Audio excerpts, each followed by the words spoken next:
नमस्कार. Cook with Sonali मराठीजमध्ये तुम्हा सर्वांचे खूप खूप मनापासून स्वागत. तर आज आपण साध्या सोप्या पद्धतीने भागवत न करता तांदळाच्या पिठाची टम्म फुगणारी आणि दिवसभर मौसूत राहणारी अशी भाकरी कशी बनवायची ते पाहणार आहोत. अशा छान छान रेसिपी पाहण्यासाठी चॅनलला अजून सबस्क्राईब केलं नसेल तर लगेचच चॅनलला सबस्क्राईब करा, बेल आयकॉनचे बटन दाबा, जेणेकरून अशा छान छान रेसिपींचे नोटिफिकेशन तुम्हाला मिळत जाईल. चला सुरुवात करूया. सुरुवातीला इथं मी तवा गरम करण्यासाठी ठेवलेला आहे. हा भिडाचा तवा आहे, त्याच्यामुळे हा तापायला वेळ लागतो. त्याच्यासाठी पीठ मळायच्या अगोदरच आपण हा तवा गरम करण्यासाठी गॅसवरती ठेवायचा आहे. तुम्ही जर लोखंडाचा तवा वापरत असाल तर अगोदर ठेवण्याची गरज नाही. आता इथे जितकी भाकरी बनवायची आहे तितकं पीठ मी एका चाळणीने परातीमध्ये चाळून घेतलेलं आहे. इथं मी गरम पाण्याचा वापर अजिबात करणार नाही आणि एका प्लेटमध्ये मी पीठ भाकरी भाजताना लावण्यासाठी घेतलेलं आहे. आता इथं एका डब्यामध्ये मी पाणी घेतलेलं आहे. माझी आजी सांगायची भाकरी भाजतेवेळी तांब्यामध्ये पाणी घ्यायचं नाही. त्याचं जर कारण तुम्हाला माहीत असेल तर कमेंटमध्ये मला नक्की सांगा. तर आता पिठामध्ये थोडं थोडं पाणी घालत आपण हे पीठ मळून घेऊया. तुम्हाला जर भागवड करायच्या अगोदर भाकरी भाजायची असेल तर पीठ अगदी छान बारीक असं दळलं गेलं पाहिजे. त्याच्यामुळे भाकरी आपली छान मऊसूत तयार होते. ही भाकरी बनवताना पीठ जास्तही घट्टसर मळायचं नाही आणि जास्तही पातळही मळायचं नाही. आपल्याला भाकरी व्यवस्थित थापता आली पाहिजे, त्या अंदाजानुसार आपण हे पीठ मध्यमच असं मळून घ्यायचं आहे. जर जास्त घट्टसर झालं तर एक वेळेला चालेल, कारण भाकरी बनवते वेळी थोडंसं ते पीठ घेऊन आपण त्याच्यामध्ये पाणी ॲड करून पुन्हा पीठ मळून घेऊ शकतो, पण पातळ पीठ अजिबात भाकरी घडत नाही. तर पहा, या पद्धतीने इथे मी पीठ मळून घेतलेलं आहे. आता आपल्याला थोडंसं दोन्ही हाताने हे छान असं पीठ मळून घ्यायचं आहे, जेणेकरून ते छान असं सॉफ्ट तयार होईल आणि आपण जेव्हा भाकरी घडवतो तर त्यावेळेला कडेनं भाकरी जी आपली आहे ती फाटणार नाही. तर आता हे 1 मिनिटभर हे दोन्ही हाताने मी पीठ व्यवस्थित असं मळून घेतलेलं आहे. आता आपण भाकरी बनवण्यासाठी जितकी लहान मोठी बनवायची असेल तितकं आपल्याला इथं पीठ घ्यायचं आहे आणि ते हे अगदी एक 10 ते 15 सेकंदासाठी व्यवस्थित असं मळून घ्यायचं आहे. आता आपण हे दोन्ही हाताच्या साहाय्याने व्यवस्थित असा गोलाकार आकार देऊन घेऊया. तर पहा, या पद्धतीने व्यवस्थित गोल बनवून घ्यायचा आहे, जेणेकरून बाजूच्या ज्या कडा आहेत त्या फाटणार नाहीत. त्यानंतर परातीमध्ये सुकं पीठ घालायचं आहे. हाताला थोडंसं सुकं पीठ लावून आपल्याला ही भाकरी जी आहे ती थापून घ्यायची आहे. आता व्हिडिओमध्ये तुम्ही पाहत असाल एका हाताने भाकरी मी थापत आहे आणि दुसरा जो हात आहे तो असा बाजूला लावलेला आहे.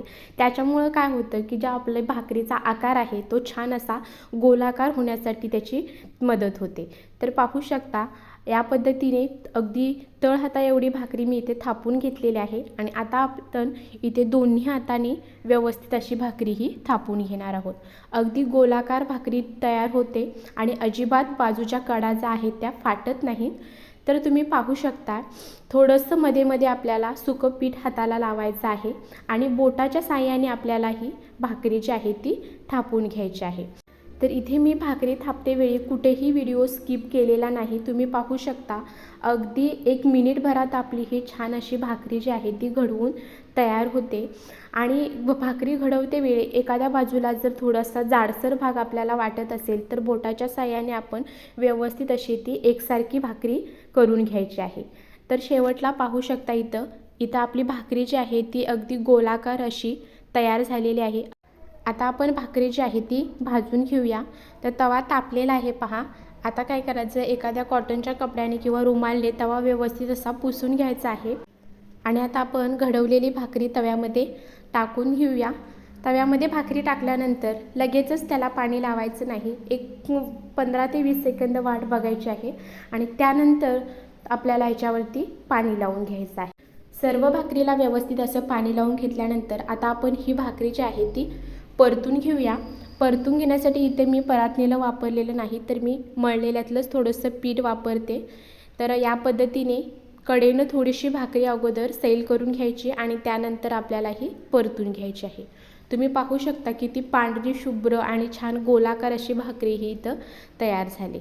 तर आता दुसऱ्या बाजूनेही छान अशी शेकून घेऊया. भाकरी परतते वेळी अगोदर सुरुवातीला बघायचं आहे की खालची जी बाजू आहे ती व्यवस्थित अशी भाजली गेली आहे का, आणि त्यानंतरच आपल्याला ही भाकरी परतून घ्यायची आहे. भाकरी परतल्यानंतर हाताने ती थोडीशी अशी दाबायची आहे, जेणेकरून टम्म अशी फुगायला तिला सुरुवात होईल. तर इथे तुम्ही पाहू शकता अगदी छान टम्म अशी ही भाकरी इथं फुगलेली आहे. पहा, अगदी छान सर्व बाजूनी काठापर्यंत ही भाकरी इथं फुगली गेलेली आहे. आलटून पालटून थोडीशी भाजून घ्यायची आणि इथं आपली जी आहे ती टम्म फुगणारी मऊसूद अशी भाकरी इथं तयार झालेली आहे. आता तयार झालेली ही भाकरी जी आहे ती एका टोपलीमध्ये आपण काढून घेऊया. इथं मी भाकरीचं टोपलं वापरत आहे, तर त्याच्यामध्येच काढलेले आहे. पाहू शकता अगदी छान टम्म फुगणारी अशी भाकरी तयार झाली. तर सेम पद्धतीने आपण इथं संपूर्ण ज्या भाकऱ्या आहेत त्या भाजून घेतलेत. तर इथे मी घेतलेल्या पिठामध्ये बरोबर 5 भाकरी छान अशा तयार झालेत. अगदी जाडसरही नाही, छान अशा पातळ भाकरी तयार होतात. तर इथे आपण भाकरी ओपन करून पाहूया. तर व्हिडिओमध्ये तुम्ही पाहत असाल अगदी छान टम्म फुगलेली ही भाकरी इथं तयार झालेली आहे. तर इथे आपण एक भाकरी अशी दुमडूनही पाहूया किती मऊसूत आहे ते त्याच्यावरून तुम्हाला समजून येईल. जर तुम्हाला रेसिपी आवडली असेल तर चॅनलला सबस्क्राईब करा, बेल आयकॉनचे बटन दाबा, जेणेकरून अशाच छान छान रेसिपींचे नोटिफिकेशन तुम्हाला मिळत जाईल आणि तुम्हालाही छान छान रेसिपी पाहता येतील. व्हिडिओ जास्तीत जास्त लोकांपर्यंत शेअर करा आणि तुम्ही या पद्धतीने एकदा भाकरी नक्की ट्राय करा, तुम्हाला नक्की आवडेल. धन्यवाद. भेटूया अशाच व्हिडिओसोबत. Bye bye.